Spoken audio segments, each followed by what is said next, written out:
ذکر میں کچھ اذکار ایسے ہیں جن کی قرآن و سنت میں کثرت کے ساتھ وصیت کی گئی، اور اگر انسان ان اذکار کی روزانہ پابندی کرے تو بہت سی پریشانیوں، غموں، تکلیفوں، بیماریوں اور گناہوں سے بچا جا سکتا ہے۔ یہ ذکر قلعہ ہے، محفوظ قلعہ۔ جب انسان اللہ کا ذکر کرتا ہے تو ایک محفوظ قلعے میں آ جاتا ہے۔ کس کس چیز سے قلعہ ہے؟ کس کس شر سے؟ ہر پریشانی، غم، تکلیف، بیماری، گناہ، ان سب چیزوں سے محفوظ ہو جاتا ہے۔ کون سے ہیں وہ ذکر؟ نمبر 1، الصلاۃ علی رسول اللہ، رسول اللہ صلی اللہ علیہ وسلم پر درود بھیجنا۔ نمبر 2، کثرت الاستغفار، ہر غم سے نجات مل جاتی ہے انسان کو جب انسان استغفار کی کثرت کرتا ہے۔ یا ذا الجلال والاکرام کی کثرت، رسول اللہ صلی اللہ علیہ وسلم نے اس کی تاکید کی ہے کہ کثرت سے یا ذا الجلال والاکرام پڑھا کرو۔ آج ہم میں سے کس نے کتنی دفعہ پڑھا؟ شاید ایک دفعہ بھی نہ پڑھا ہو۔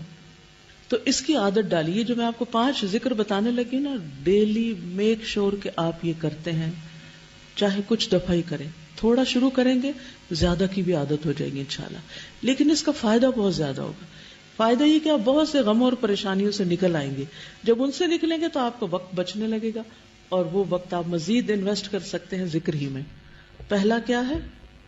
درود شریف۔ دوسرا استغفار۔ تیسرا یا ذا الجلال والاکرام۔ آپ نے فرمایا الظو، اس کو زیادہ کر لو، لازم کر لو۔ اور اس میں واقعی بہت بڑا راز ہے، کیونکہ اس میں اللہ کے 2 ناموں کو خاص کیا گیا ہے۔ یعنی ایک جلال کی بات ہے اللہ کے، اللہ جل جلالہ کہ اے جلال، جمال، کمال اور عظمت کے مالک، اور دوسرا الاکرام، عطا اور بخشش کے مالک۔ یعنی آپ اللہ کی حمد و ثنا بھی کر رہے ہیں اور مانگ بھی رہے۔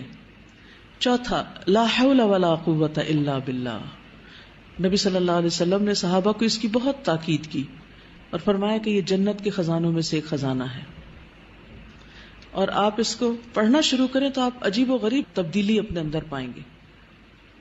نمبر 5، لا الہ الا انت سبحانک انی کنت من الظالمین وکذالک ننجی المؤمنین، غموں سے نجات کے لیے۔